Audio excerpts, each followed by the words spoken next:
ಜೈ ಶ್ರೀರಾಮ್. ನೀವು ನೋಡ್ತಾ ಇದ್ದೀರಾ ಟಿವಿ ವಿಕ್ರಮ. ನಾನು ಸೌಮ್ಯ ಸನಾತನಿ. ನಮ್ಮ ಟಿವಿ ವಿಕ್ರಮದ ಎಲ್ಲ ಕಾರ್ಯಕ್ರಮಗಳ ನೋಟಿಫಿಕೇಶನ್ ನಿಮಗೆ ಸಿಗಬೇಕಂತ ಹೇಳಿದ್ರೆ ನಮ್ಮ ಟಿವಿ ವಿಕ್ರಮ ಚಾನೆಲ್ ಅನ್ನು ಸಬ್ಸ್ಕ್ರೈಬ್ ಮಾಡಿ, ಹಾಗೆ ಬೆಲ್ ಬಟನ್ ಕ್ಲಿಕ್ ಮಾಡೋದನ್ನ ಖಂಡಿತ ಮರಿಬೇಡಿ. ಹಂಗೂ ಹಿಂಗೂ ಹೆಂಗೋ ಇದ್ದೆ, ಹಿಂಗಾಗೋದೆ ನೋಡು ಅಣ್ತಮ್ಮ. ಕೇಜ್ರಿವಾಲ್ಗೆ ಕನ್ನಡ ಒಂದು ಗೊತ್ತಿದ್ದಿದ್ರೆ ರಾತ್ರಿ ಕೈಯಲ್ಲೊಂದು ಬಾಟಲ್ ಹಿಡ್ಕೊಂಡು ದೆಹಲಿಯ ರೋಡಲ್ಲಿ ಈ ಹಾಡು ಹೇಳ್ತಾ ಇರ್ತಿದ್ರೇನೋ. ಹೆಂಗಿದ್ದವರು ಹೆಂಗಾಗ್ಬಿಟ್ರು. ಅಲ್ಪನಿಗೆ ಐಶ್ವರ್ಯ ಬಂದರೆ ಅರ್ಧರಾತ್ರಿಲಿ ಕೊಡೆ ಹಿಡಿದ್ನಂತೆ. ಹಂಗಾಯ್ತು ಕೇಜ್ರಿವಾಲ್ನ ಕತೆ. ಅಬ್ಬಬ್ಬಾ, ಅದೇನ್ ಅಹಂಕಾರ. ರಾಮಾಯಣದ ರಾವಣನನ್ನ ನೋಡ್ದಾಗೆ ಆಗಿತ್ತು. ಕೇಜ್ರಿವಾಲ್ನನ್ನ ನೋಡಿದ್ರೆ ಅದೇ ಅಹಂಕಾರದ ಮಾತು. दिल्ली के मालिक हम हैं, दिल्ली के मालिक ये लोग नहीं है। ये हमारे ऑर्डर को पास करेंगे, मानेंगे, हम दिल्ली चलाएंगे। ಆದರೂ ಈ ಸಲ ಕೇಜ್ರಿವಾಲ್ನ ತಪ್ಪೇನೂ ಇಲ್ಲ ಬಿಡಿ. ಆತ ಹೇಳಿದ್ದ ತಾನೆಂತವನು ಅನ್ನೋದನ್ನ ಬಹಳ ಡೀಟೇಲ್ ಆಗಿ ಹೇಳ್ಕೊಂಡಿದ್ದ. ಅದಕ್ಕೆ ಜನ ವೋಟ್ ಹಾಕ್ಲೇ ಇಲ್ಲ. कहते केजरीवाल भड़वा है, केजरीवाल आतंकवादी है। 100 कमीने मरे थे, एक केजरीवाल पैदा हुआ था। केजरीवाल नमक हराम है, केजरीवाल पाकिस्तानी है, केजरीवाल नक्सलवादी है, केजरीवाल नकली है, केजरीवाल हरामजादा है, केजरीवाल राक्षस है, केजरीवाल मायावी है, केजरीवाल बेशरम है, केजरीवाल धोखेबाज है, केजरीवाल झूठा है, धूर्त है, मक्कार है, गधा है। कहते केजरीवाल भड़वा है, केजरीवाल आतंकवादी है। 100 कमीने मरे थे, एक केजरीवाल पैदा हुआ था। केजरीवाल नमक हराम है, केजरीवाल पाकिस्तानी है, केजरीवाल नक्सलवादी है, केजरीवाल नकली है, केजरीवाल हरामजादा है, केजरीवाल राक्षस है, केजरीवाल मायावी है, केजरीवाल बेशरम है, केजरीवाल धोखेबाज है, केजरीवाल झूठा है, धूर्त है, मक्कार है, गधा है। ಯಾರ್ ಈಗಿನ ಕಾಲದಲ್ಲೂ ಹಿಂಗ್ ಹೇಳ್ಕೋತಾರೆ ಹೇಳಿ? ಅಷ್ಟು ನಿಷ್ಠಾವಂತ ಕೇಜ್ರಿವಾಲ್. ಅದಕ್ಕೆ ತಾನು ಸೋತ, ಜೊತೆಗೆ ತನ್ನವರನ್ನು ಸೋಸ್ಬಿಟ್ಟ.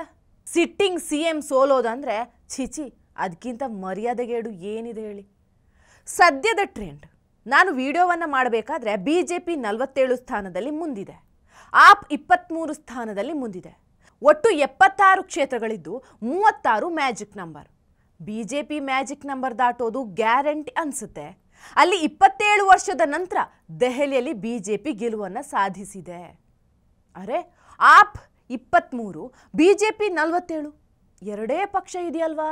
ಕಾಂಗ್ರೆಸ್ ಎಲ್ಲೋಯ್ತು ಅಂತ ಕನ್ಫ್ಯೂಸ್ ಆಗಬೇಡಿ. Congress full celebration ಮೂಡಲ್ಲಿದೆ.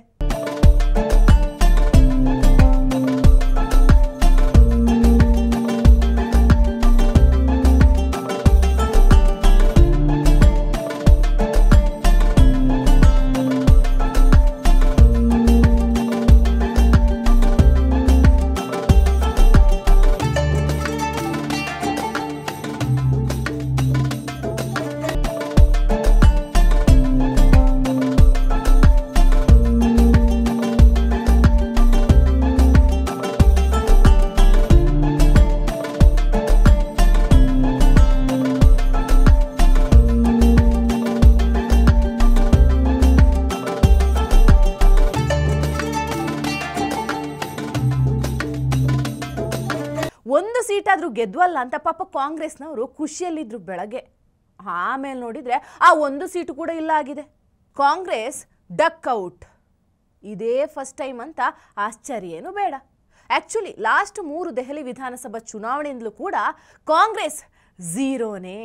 ಅಂದರೆ ಬರೀ ಡಕ್ಔಟ್ ಅಲ್ಲ, ಹ್ಯಾಟ್ರಿಕ್ ಡಕ್ಔಟ್. ಎಲ್ಲರೂ ರೇಸ್ನಲ್ಲಿ ಮುಂದೆ ಓಡಿದರೆ ಕಾಂಗ್ರೆಸ್ ಹಿಂದೆ ಓಡಿದ್ರಂತ ಡೌಟ್. ಅಲ್ಲ, ಮತ್ತೆ ಹಿಂದಿ ಬಾರದ DK ಶಿವಕುಮಾರ್ ಅವರನ್ನ ದೆಹಲಿ ಎಲೆಕ್ಷನ್ಗೆ ಸ್ಟಾರ್ ಕ್ಯಾಂಪೇನರ್ ಮಾಡಿದರೆ ಇನ್ನೇನಾಗುತ್ತೆ ಹೇಳಿ? ಅದೇ BJP ಅವರು ನೋಡಿ, ಬುಲ್ಡೋಸರ್ ಬಾಬಾ ಅವರನ್ನ ಪ್ರಚಾರಕ್ಕೆ ಕರ್ಕೊಂಡು ಬಂದರು. ಎಲ್ಲ ಎದ್ನೋ ಬಿದ್ದೋ ಅಂತ ಬಂದು ವೋಟ್ ಹಾಕಿದ್ರು.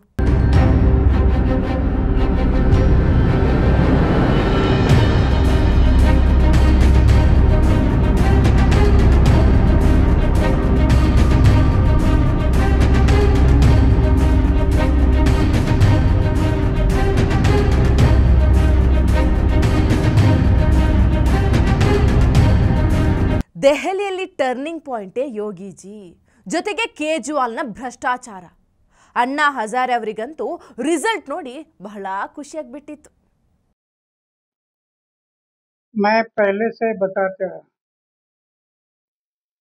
कि चुनाव लड़ते समय उम्मीदवार का आचार शुद्ध होना, विचार शुद्ध होना, जीवन निष्कलंक होना, जीवन में त्याग होना और अपमान करने की शक्ति होना, ये गुण अगर उम्मीदवार में है तो मतदारों को विश्वास आता है ये हमारे लिए कुछ करने वाला है। मैं बार बार बताते गया हूँ, लेकिन उनके दिमाग में नहीं आया और आखिर शराब के बारे में उन्होंने एक मुद्दा उठाया कि शराब की दुकान, उसमें शराब की बात क्यों आ गई? पैसा, धन और दौलत इसमें बह गया। ಇಂಥ ಚಾಂಡಾಲ ಶಿಷ್ಯನನ್ನ ಪಡೆದಿದ್ದಕ್ಕೆ ಪಾಪ ಅಣ್ಣಾ ಹಜಾರೆ ಅದೆಷ್ಟು ನೊಂದ್ಕೊಂಡಿದ್ರು. ಇನ್ನೊಂದು ಕಡೆ ಅಯೋಧ್ಯೆಯಲ್ಲಿ ಬಿದ್ದು ಬಿದ್ದು ಅಳ್ತಿದ್ದಂಥ ಸಂಸದ ಅವಧೇಶ್ ಮಗ 17,000 ವೋಟ್ನಿಂದ ಸೋತಿದ್ದಾನೆ.